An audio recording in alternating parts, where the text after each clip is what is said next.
South Korea is a country bursting with innovation, rich traditions, and a cultural footprint that stretches far beyond its borders, thanks in large part to its music, fashion, and film industries. But beneath the sleek perfection of K-pop idols and airbrushed billboards lies a deep and often brutal reality that many outsiders don't see right away. South Korea's obsession with beauty, the pursuit of flawless skin, V-shaped faces, double eyelids, and impossibly slim figures, is no longer just a cultural trend or a personal preference. It's become a quiet, relentless pressure that shapes lives, breaks spirits, and in many cases, leaves lasting emotional scars that no skincare routine can cover. It's not just that cosmetic surgery is common in South Korea, it's that it's normalized to a point that young people are encouraged, even expected, to surgically alter their appearance before stepping into adulthood. High school graduation gifts often include double eyelid procedures or nose reshaping, and university students save up for jawline contouring the way others might save for a car or a holiday. It's framed as self-improvement, as investment in the future, as a necessary step to becoming the best version of oneself. And yet, what that really means is becoming the version that society has decided is acceptable. The message is clear and relentless, hammered in through media, family, friends, and even job recruiters. If you're not beautiful, you're worth less. And beauty in this case is not subjective or diverse. It is strict, narrow, and unforgiving, defined by pale skin, big eyes, small noses, tiny waists, and delicate femininity for women, and perfectly chiseled yet boyish features for men. If you fall outside of that mold, if your features are too sharp, your body too round, your skin too dark, or your style too unconventional, then the world will not hesitate to remind you. Everywhere you turn, from subway ads for skin whitening creams to full-length clinic posters in shopping malls, the suggestion is that you are not enough as you are. Plastic surgery clinics market themselves like coffee shops, offering walk-in consultations and discount coupons.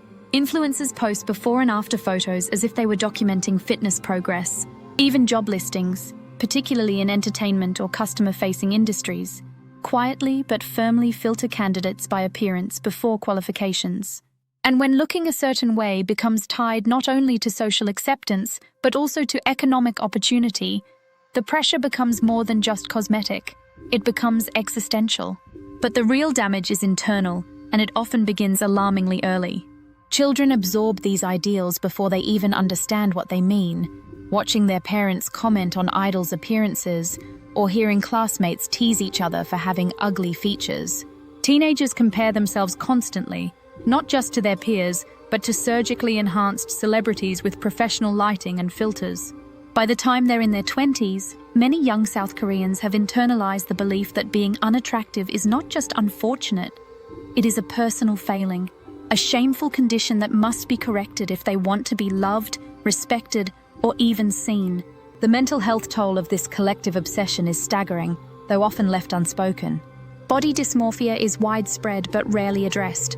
Eating disorders are growing in frequency, especially among young women, but still carry heavy stigma.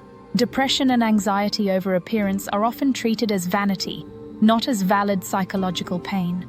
People live with deep, quiet shame, convinced that the only way to be happy is to become beautiful, and the only way to be beautiful is to become someone else. And even for those who succeed, who reach that culturally approved aesthetic ideal, there's no guarantee of peace. Because perfection is a moving target, and beauty trends change constantly. Today it's the glass skin glow, tomorrow it's the fox eye lift or the hip dip filler. There is always something more to fix, always another flaw to obsess over, and the cycle continues, tightening its grip until self-worth becomes entirely dependent on how closely one matches a photoshopped fantasy. This isn't to say that people shouldn't care about how they look. There is nothing wrong with wanting to feel confident, with enjoying makeup, fashion, or even cosmetic procedures if they're done from a place of empowerment. But in South Korea today, it's not about choice anymore. It's about pressure, it's about survival. It's about being told, constantly, subtly, and sometimes cruelly, that your face is your future, and if your face doesn't fit, neither will you. And this problem isn't just South Korea's to bear alone. Global admiration of Korean aesthetics, fueled by K-dramas, idol culture, and social media, means the rest of the world is watching and, in many cases, imitating. The beauty standards born in Seoul are now being chased in Los Angeles, London, Manila, and beyond. What began as a national phenomenon is becoming a global one, and with it spreads the same insidious message that who you are naturally is not enough. There is a need now, more than ever, to push back. To reimagine beauty as something expansive rather than exclusive. To teach children that confidence is not the same thing as conformity. To celebrate the kind of appearance that doesn't come with a price tag or a surgeon's mark. South Korea has given the world so much: music, art, cinema, fashion. And it has the power to lead again. This time by redefining what it means to be beautiful in a way that includes more faces, more shapes, and more stories. Until then, though, too many young people will continue to wake up every day, look in the mirror, and ask themselves not how they feel, but how they measure up.